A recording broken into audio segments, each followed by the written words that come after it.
very quickly first trimester combined screening for aneuploidy to NIPT. And then rapidly it has accelerated the number of NIPT, and we're doing about 2,500 NIPT tests per year. So when I look back over the 10,000 cases plus that we have screened, all of these patients have a pre-NIPT dating scan. But what we have found is it is a lot more than just a dating scan. It's actually an opportunity to look at early fetal anatomy. It's important for us to ascertain whether it's a live fetus, to assess the dates that it's correct, because we don't want to draw the bloods at 9 weeks, we want to draw it at 10, and then also to exclude or to include multiple pregnancies and to assess viability and chorionicity. So this for us was a dawn of a new era, because we saw it was an opportunity to look at fetal anatomy at 8 to 10 weeks. But what we recognized is not only were we dating, but we were beginning to find problems.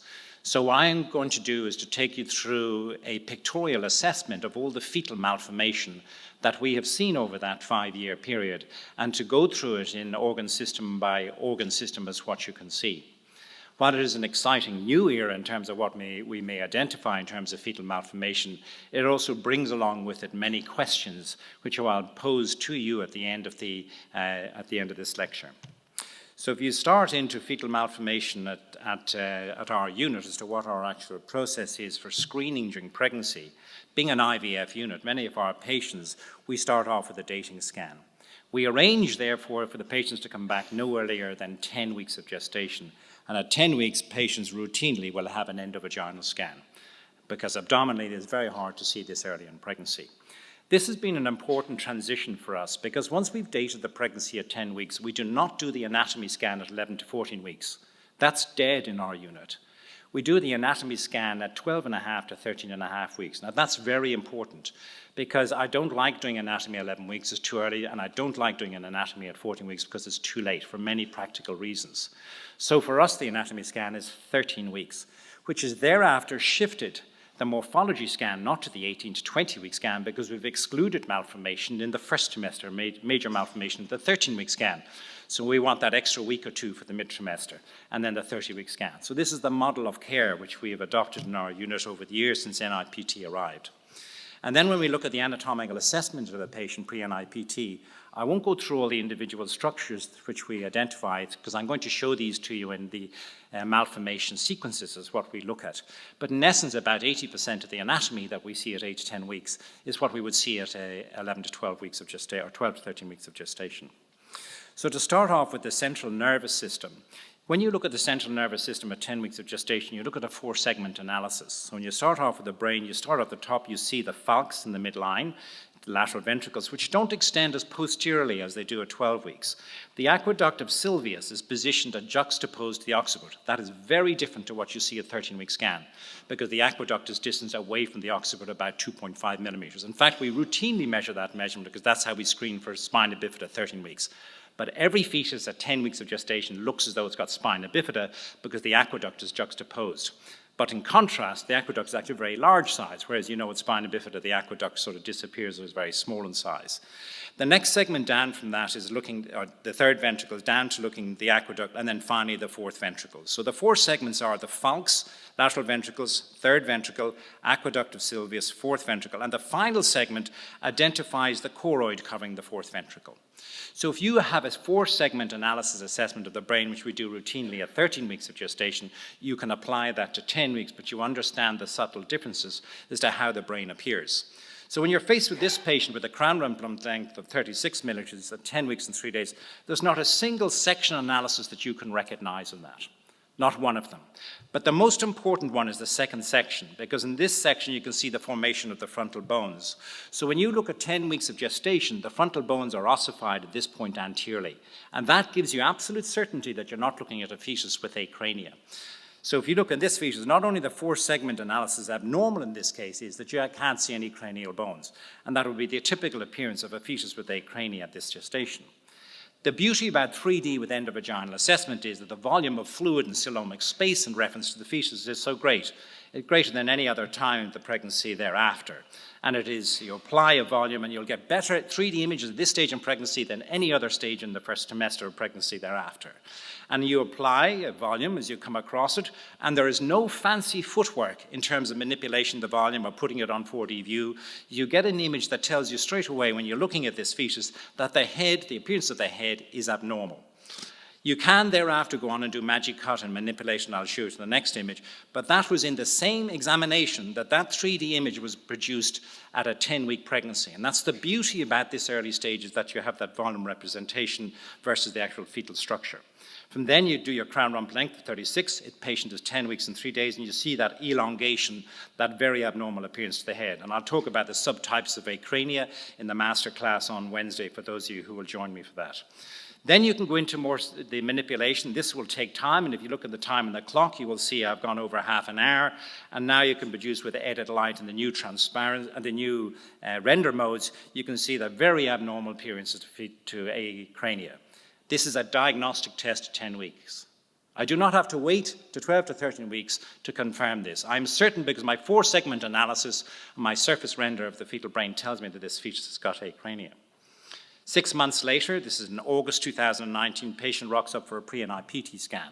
The other tool which I can see in this patient, no cranial bone, no 4-segment analysis, I can't see a circle of Willis. I can see a circle of Willis of 8 weeks of gestation.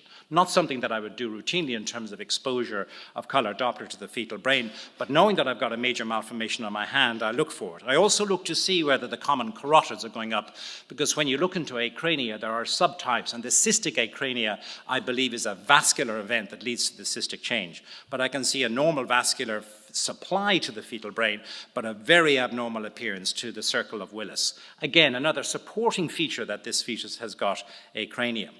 When you look at the subclassification, which we published in 2018, which referred to the 13-week scan, we are now looking at translating this into the 10-week scan, because the cystic acrania is also evident at 10 weeks of gestation. And this is the acrania which I feel is related to a vascular event rather than failure of closure of the neural tube. So then you say in this feature, what I'd like to do is to have a look at the render mode on it. And when you're looking at render mode with edit light, you can see that convincing appearance of this that bilobular appearance, which is one of the sub-classifications. So not just on 2D can you appreciate it, but you can also appreciate it on 3D. And you can change your background and edit light and just produce for teaching purposes, you can see that different appearances of acrania. Then you ask me a question. You say, Simon, could you have picked this up any earlier? And I said, well, actually, you know what? We did actually pick this up earlier, because if I show you the scan, if you go back to what it was like at a crown rump length of 19 millimeters, I could see that this fetus had acrania. This is at 8 weeks and 4 days of gestation. My only problem is in terms of 8 weeks of gestation is that I can't rely on the cranial bones simply because the cranial bones are not formed at 8 weeks of gestation. But what I can rely on is the anatomy of the cranial vesicles. And if the anatomy of the cranial vesicles are abnormal, then I can be more certain about my diagnosis. Am I certain about a diagnosis of acrania at 8 weeks of gestation? Personally, I don't think I've reached that point. I prefer wait till 2 weeks later, and that's why I showed you the first clip, because when she came back at 10 weeks and I saw there was no cranial bone, then I knew I was certain about my diagnosis. But it was suspected at 8 weeks and 4 days. You then ask me the question, you say, Simon, do you think you could have picked it up earlier? And I said, yes, I think I could have. Because in fact, this case was picked up when she was 7 weeks of gestation. And I'll show you the examples of that. But before I come to the 7 weeks acrania, let me go through various examples of 8 weeks of acrania. So we start in the top left-hand corner. And the first thing that strikes you is when you look at this image is the actual amniotic sac. The amniotic sac is hyperechogenic. And when you take that rendered image of it, you have to increase your gray threshold to write out your echoes. You see your amniotic sac, and you see that very abnormal bilobular appearance to the fetus with 8 weeks acrania. Or you can use different 3D technology. You can turn on VCI static. And when you turn on VCI static, you see that hyperechogenic amniotic space, almost looking like an endometrioma. That is a very helpful clue at the pre-NIPT 10 weeks or 8 week gestation. This is not new. This is a fetus from 2008, over 11 years ago, with acrania on a surface rendered image, producing that bilobular appearance, and another case from even older than that, for those of you who remember the old ATL systems, that's over 15 years ago. Hyperechogenic amniotic fluid was the single clue to this early fetal acrania. So you say to me, Simon, okay, well, let's go back to 7 weeks. What was it that made you suspect that the fetus had acrania at 7 weeks of gestation? The thing that's difficult about a fetus at 7 weeks of gestation is they appear almost like a disc, and they're almost never in a sagittal position, because it's the sagittal position of the fetus that you rely on in distinguishing the cranial from the rump end. So, in moving forward in terms of suspecting it, you acquire 3D volume. And when you acquire 3D volume and you look at this fetus on a 3D volume, and you see the shape of that head, you say, well, that doesn't look right, because I actually can't ascertain which is the cranial end. So when I draw the embryo here, I'm coming around, that's what the head size should be. And then in here is the cord. And then if I take the 3D and measure, that's the size the head should be. And then this is the rump end. And then coming out here is the umbilical cord. There's one key important message in that, is the cord is always inserted in the rump end. And that's how you decide which is cranial and which is caudal. And as you know, fetuses at this early stage are they're top heavy. So what actually was the first clue was the top heaviness was absent. And to compare it to a normal, this is the fetus, the normal end, and top heavy, you can see here is much larger, and this is the rump end here. And these are another examples here in the fetus with the 7 weeks of gestation. And when you look at that, you actually can't work out which is the cranial end. I ended up thinking that was the cranial end. Actually, that's the caudal end, because the cranial end here is undersized. And then the next step to do it is to take a rendered image on it. Then for me, in the rendered image, it's crystal clear that that is very abnormal when compared to that. Do I make a call at that stage of acrania? No. Am I suspicious? Yes. So I bring the patient back and make a certain diagnosis. And then this is a monochorionic diamniotic twin gestation with acrania in both embryos, with exactly that same appearance, with malformation of the cranial end undersized. This becomes important particularly in the setting of miscarriage. So when you identify a miscarriage and you see your fetus with an undersized cranium, then you may advise this patient that they should start high-dose folic acid for the next pregnancy. If you are not convinced by that, let me show you two patients that were literally scanned days apart. This is the fetus here on the left-hand side with acrania. This is the fetus on the right-hand side with a normal cranium. And you can see the stark contrast between normal and abnormal compared. Be aware that when you're looking at the normal, you'll see this little cervical flexure on 3D volume analysis. That's not a cervical neural tube defect. That is a normal finding in a fetus at 7 weeks of gestation. Moving away from acrania then on to holoprosencephaly, the Falx forms, and I said the 4-section analysis, if you looked at each of those 4 sections, the Falx was evidence on a 4-section analysis. So this is an embryo at 9 weeks of gestation with a crown rump length of 26 millimeters. And when you come across on this, you see a single anterior monoventricle. There is no Falx. And that's evident from 8 weeks of gestation. So if you're looking at a scan transvaginal at 8 weeks, you should be able to see the Falx being continuous. This is using vocal, so it's a digital inversion, showing here in blue the single anterior monoventricle, next the third, and then the very prominent aqueduct, which I remember I said to you is juxtaposed at 10 weeks, and here in red the fourth ventricle. Another case, a single anterior monoventricle here, another case, a single anterior monoventricle here, both of these at 9 to 10 weeks of gestation, but in this fetus also with polydactyly, which leads you to suspect you're looking at a fetus with trisomy 13. Then on to the fourth ventricle. The fourth ventricle, and I will talk about it in the masterclass on Wednesday morning, is a very powerful tool. Rabbi covered it yesterday in the pre-Congress course, but I want to go through the systematic assessment of the fourth ventricle at 12 to 13 weeks. But in the pre-NIPT scan, the problem with it is there's actually no measurement cutoff in contrast to 13-week scan. So it's a subjective assessment. You can use it by either silhouette or inversion renders or surface renders. But in both of these cases, the standout appearance was the grossly dilated fourth ventricle. This is in a fetus at 10 weeks with, or 9 week in embryo side, 9 weeks and 4 days in a fetus with trap sequence. The case I just showed you before, where there was absence of the Falx and the single anterior monoventricle, what actually struck me in that scan was not the anterior monoventricle. What struck me at the beginning of the scan was the gross dilatation of the fourth ventricle. And anytime I see a gross dilatation of the fourth ventricle, the first thing I think of is aneuploidy, not posterior fossa anomalies. Aneuploidy is far more common with a dilated fourth ventricle. And the last case in the top left-hand corner, a fetus with Dandy-Walker malformation confirmed later in the pregnancy, but presented at the time of 10 weeks of gestation with a gross dilatation of the fourth ventricle. The difficulty, though, is there's no nomograms, but that will come in time. Then there's hydrocephalus, and this is a fetus at a crown rump length of 31 millimeters, exactly 10 weeks of gestation. And what struck me when I looked at this embryo was, I said, that profile looks abnormal. The head was disproportionately large when it contained the rump, which is more prominent at the 7 to 8 week mark, but at the 10 week mark there should be reasonable symmetry. And looking at that head almost looked like it had overhanging of the head with an encephalocele.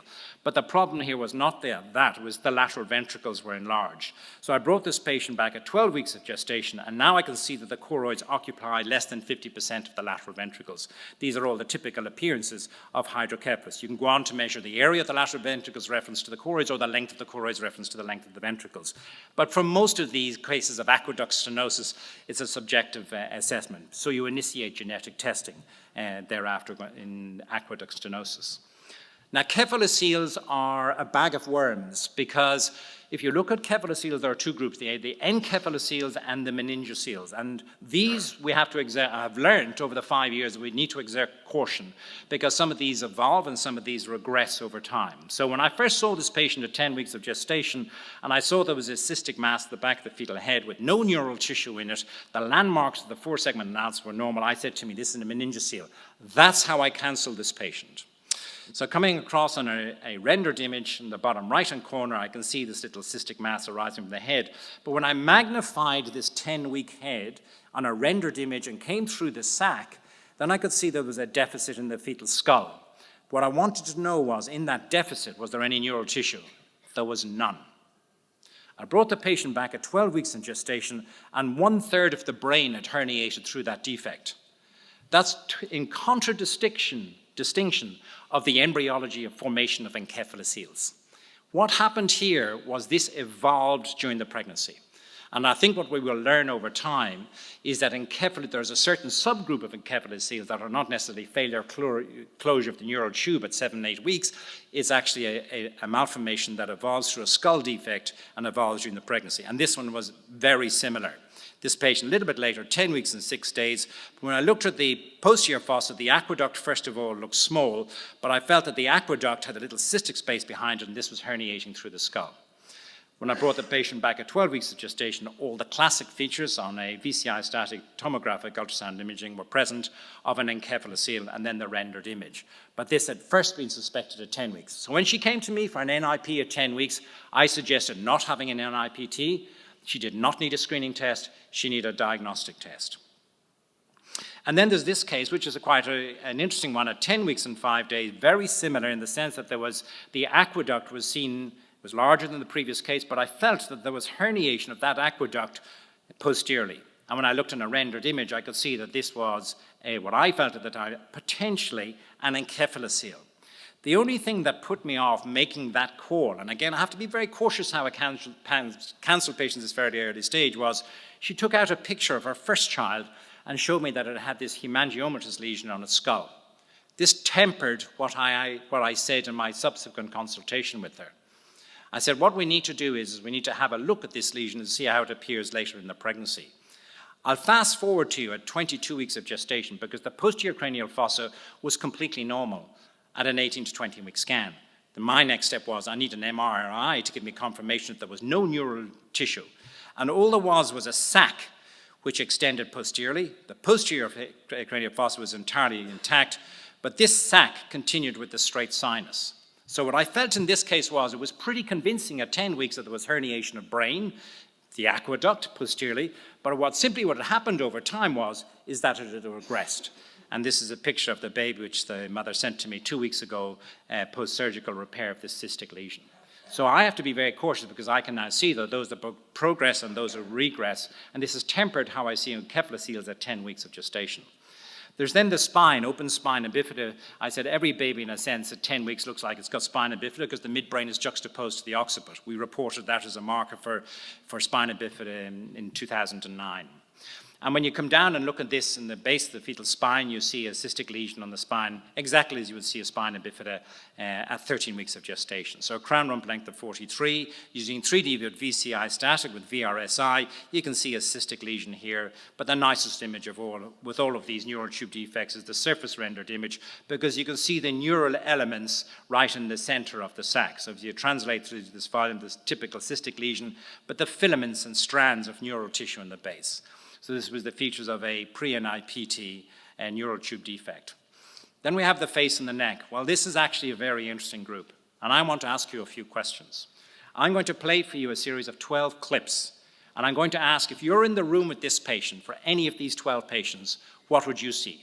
What would you say to them? Because they've attended you for a pre-NIPT scan. So I start in the top left-hand corner and play the clip. You will see one common finding to every single one of these 12 cases is they all present with increased nuchal fluid. And I ask you the question is what would you do? Because some of these nuchal fluids are really quite striking. Some of them are up to 5 millimeters in thickness. And just to top it off, in the bottom left-hand corner, I've included a dichorionic diamniotic, a monochorionic diamniotic, and a monochorionic monoamniotic with discordant nuchal translucencies. Of course, they enter different differential diagnoses in terms of twin-twin and TTTS and TAPS. But they also entertain the possibility of aneuploidy. So what would you say? Would you ignore it? Go ahead and do the NIPT? Would you say, no, hold off and bring them back and do a CVS? Would you wait 12 weeks and see if the nucleus thin and do nothing further? Or if the nucleus thin, offer an amniocentesis? If you look at it, I've shown you 12 clips.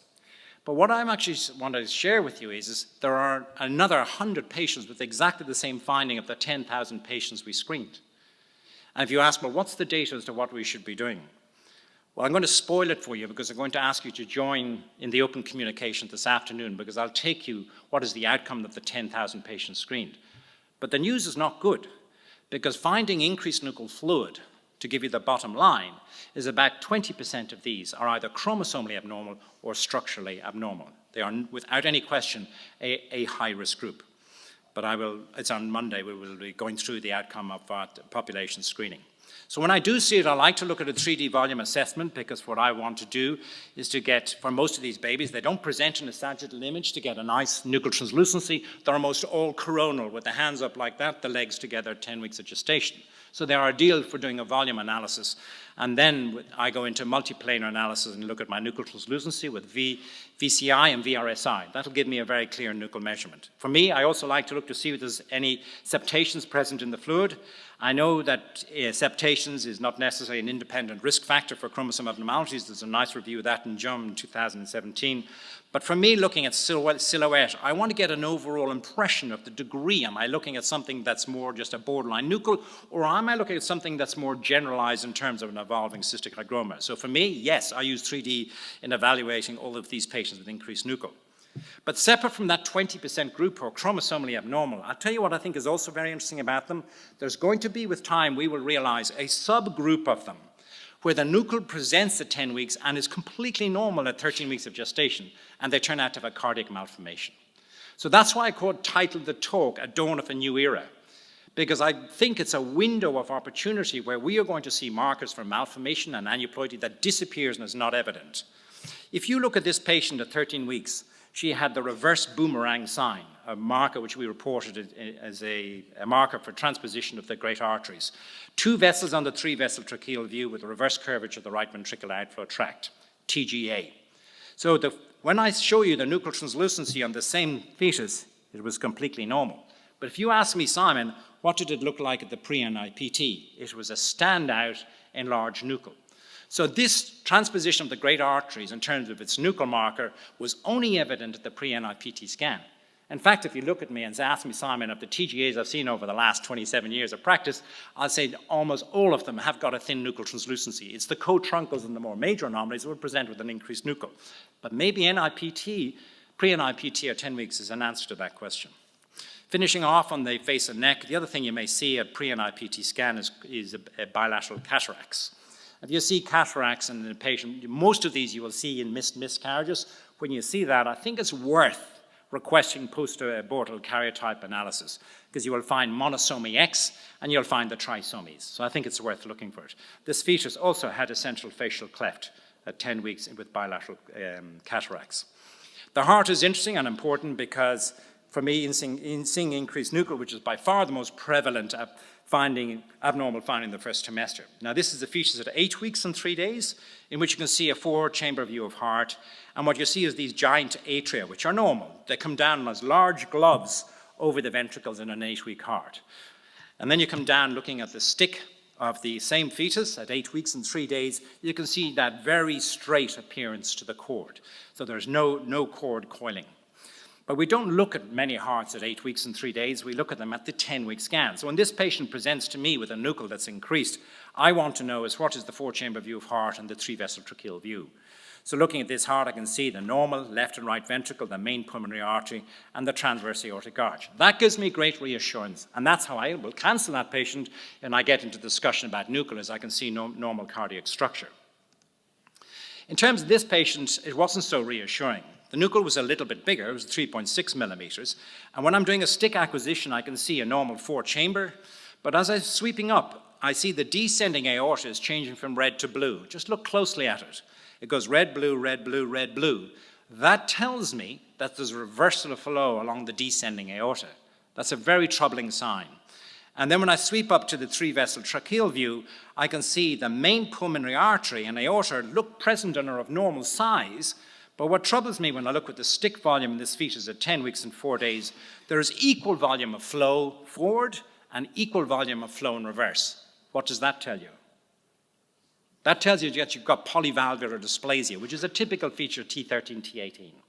But of course, I can't offer CVS at 10 weeks of gestation, but I certainly would suggest maybe not following through with NIPT. You don't need a screening test, you need to consider a diagnostic test. So the patient came back, she couldn't come back at 12 weeks, she came back 3 weeks later, and there's a fetal death in utero. Post-abortive karyotype confirmed trisomy 18. And then there's this fetus at 10 weeks and 3 days. When I looked at the 4-chamber view of heart in 2D, I could see here's the giant atria, like big globs, they're same size as they are the ventricles, but I couldn't see any left ventricle. So in a setting like that, I turn on stick with VCI, with VRSI. I can see a nice right ventricle, a good sized right atrium. They're almost equal in size, but I can't see any left ventricular cavity. So then I compare the scan at 10 weeks and 3 days and the scan 2 weeks later at 12 weeks and 2 days. There's no left ventricle visible. The left atria is small, the main pulmonary artery is enlarged, there's a reversal flow along the transverse aortic arch. All the classic features that you would make a call of hypoplastic left heart in the first trimester or indeed at the second trimester, but the first clue was present with a nuchal at 10 weeks and 3 days. With regard to the chest, probably the most common finding you will see in the chest is pleural fluid. Be very careful about pleural fluid at 10 weeks because many normal fetuses have a small degree of pleural fluid. This is not a small degree of pleural fluid. There's bilateral hydrothoraces, and in fact, the heart is sitting outside the chest. And if you ask me for good-sized hydrothoraces, what's the first thing that I would think of? The answer is cardiac exstrophy. So if you look at 10-week cardiac exstrophy, or even later, bilateral pleural effusions will be your first clue. And this is a stick volume analysis, the same features showing the heart outside the fetal chest and a stick volume analysis at 8 weeks of gestation. Be very careful when you're talking about cardiac exstrophy at 7 weeks and 6 weeks because the fetus is hyperflexed and in fact the heart is sitting outside. And then onto this case of 7 weeks and 4 days, if you look at this, you can see the cardiac pulsation outside the fetal chest and this surface rendered image. You say, well, Simon, how sure can you be at 7 weeks? Because normally the heart is inside the fetal chest, but some of it may be outside. But in this case, all of the heart is on the outside, pulsating outside the embryo. You may also note that not only is there a problem with that, there's a problem with the fetal cranium, discordance between cranial and rump size, and there's also an abnormality of the fetal spine. So there was a multiple fetal malformation at 7 weeks. At 10 weeks, there was no heartbeat. This is by far the more common finding at 9 weeks and 10 weeks is a little sliver of fluid around the fetal chest. This is in case of a fetus at 10 weeks and 4 days with high drops only seen a few days ago on the third. And we have bilateral pleural effusions and a pericardial effusion with subcutaneous edema. I have not got the NIPT result on this yet. Then the skeletal system is difficult because the hands, if you look at the hands, they're actually held across the chest like this at 10 weeks. But when you look at the feet, the two soles are juxtaposed. So it's very hard to count the digits of the feet. This is the very early developing arm at 8 weeks and 3 days, and you can begin to see the very early stages of fetal movement. In contrast, down at 10 weeks and 6 days, you can see the normal formation of the fetal arms. So it's remarkable in that 2-week period how much develops in the fetal hands and arms. At 9 weeks and 1 day in this embryo, I could see that there was polydactyly. So as I come across the thumb, and then I can see here separately here in the middle 4, and then the extra digit sitting on the side. This is the surface rendered image on the fetus at 9 weeks and 1 day with polydactyly. The same fetus that presented with a dilated fourth ventricle and with a holoprosencephaly. So we had clues to suspect it. In this fetus with a increased nuchal translucency as we came down, while the digits on the hands were normal, there was no tone to the fetal thumb. So this was mobile. And coming down in the same fetus at 10 weeks and 6 days, we could see that very abnormal appearance of the thumb. So seeing the abnormality in the thumb, seeing the increased nuchal, made me think first cardiac malformation. And this patient had right atrial isomerism. And this is she had her 3rd trimester scan elsewhere, which showed this abnormality of the thumb, which had been picked up at 10 weeks and 2 days of gestation. And then the more severe limb abnormalities, ectorodactyly, showing that cleft appearance in the fetal hand at 9 weeks and 5 days of gestation. Polydactyly in the feet, as I said, is far more difficult to identify. Crown rump length of 39. This is a surface rendered image here showing 6 digits on the fetal feet. But for most of these, because the feet are juxtaposed, it is a very difficult diagnosis. Abdominal wall defects, I guess you've got to be careful because there is a normal herniation of bowel into the base of the cord. It rotates 270 degrees and returns into the fetal abdomen. That should be complete by 12 weeks. In fact, it's complete by 11 weeks in the vast majority. But that herniation really only takes place around the 10-week mark. If you look at 8 and 9 weeks, there's minimal herniation. This is a fetus at 9 weeks and 6 days, and you can see the anterior abdominal wall defect. Reviewing the same patient again at 12 weeks and 4 days, it's a very large omphalocele. So I think it's for the gross omphalocele that we will be able to appreciate at this very early stage in gestation. And another case at 10 weeks and 4 days, back again at the 13-week anatomy scan with a very large omphalocele. But it was first suspected at the pre-NIPT scan. So in this patient, we withheld drawing blood for NIPT, and we proceeded with invasive genetic testing later in the pregnancy. Coming to the end of the talk, umbilical cord abnormalities would be by far the most common, would be umbilical cord cysts. We tend to ignore these because most of these disappear with time. They can occur either on the cord or they can occur on the placental end. Initially, there was data to suggest that these were associated with chromosome abnormality. The more recent data suggests there is no association. Nevertheless, in seeing a cord cyst, I think it is worth excluding that there are no associated malformation. And in our experience in the first semester is they're a benign finding. From time to time, what we do see, however, is this cord edema. And when I first looked at this and saw the cord edema, I thought I was looking at a pathology of the anterior abdominal wall. But this disappeared by 12 weeks of gestation. What was interesting was there were 3 vessels in the cord, but both arteries were coming out on one side with slow flow evaluation at 10 weeks. And then there are the other variations of hypercoiling, pretty unusual at a pre-NIPT scan at 10 weeks of gestation. Most of them have a mild degree of coiling. For the genitourinary tract in 10 weeks, it's really towards the end of the 10th week you'll begin to see the bladder. The early 10 weeks you will not see, 9 weeks you will not see a urinary bladder. The kidneys, once you get to 10 and a half, 10 weeks, 4 days, 5 days, 6 days, you will see the kidneys. They're about 2 to 3 millimeters in length. You'll not see the renal pelvis. You need to wait a little bit later toward the very end, heading towards 11 weeks of gestation, and then you will see the fetal kidneys here with renal pelvis dilatation, and they measure in length 3 millimeters, about half what they measure at 13 weeks of gestation, renal size. So this was the very first feature of a lower urinary tract obstruction at the very end of the 10th week. But I think it's pretty unlikely we are going to see it in early 10 weeks or 9 weeks, simply because the volume of urine production will be so minimal.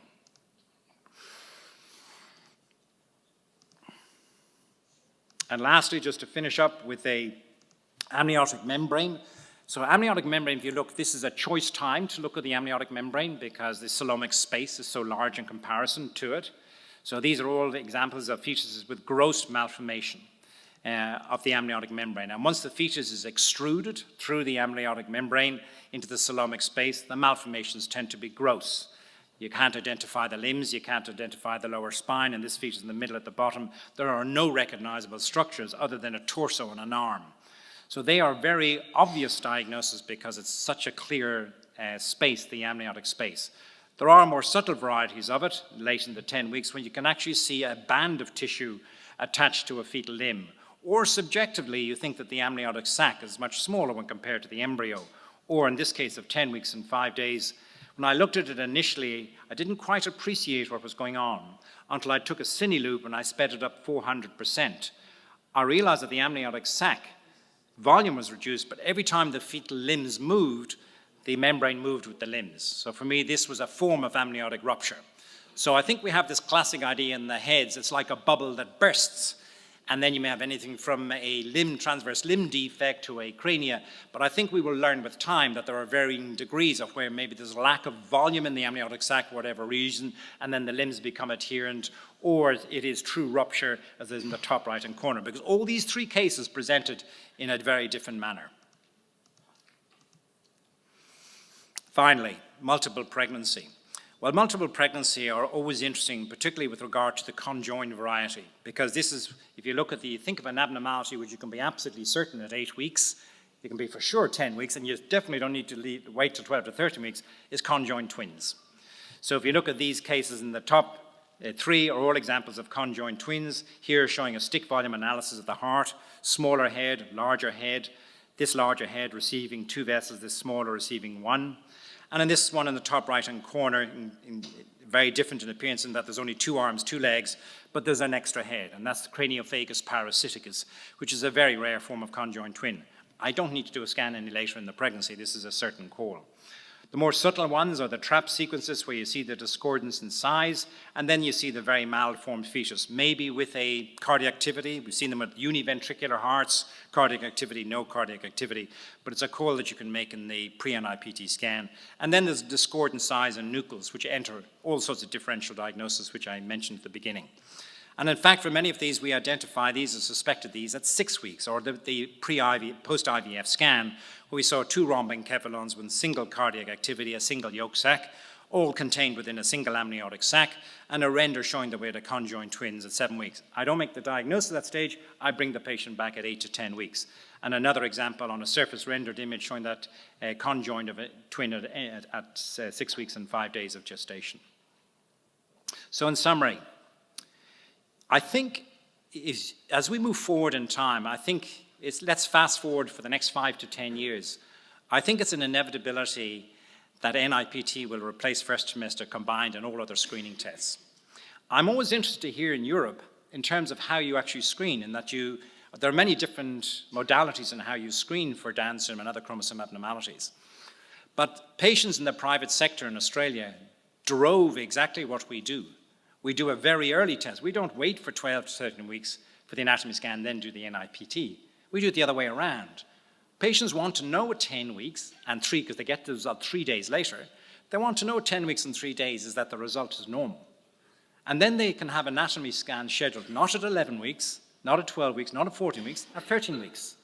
And that has transformed how we do things. So I think we're at a point where we recognize, okay, that's what's happening. Okay, we need to then decide what are the malformation sequences, which we can be certain about at this stage in gestation. And I hope by showing you these previous slides, you can realize that there are certain diagnoses that you can make at 8 to 10 weeks of gestation.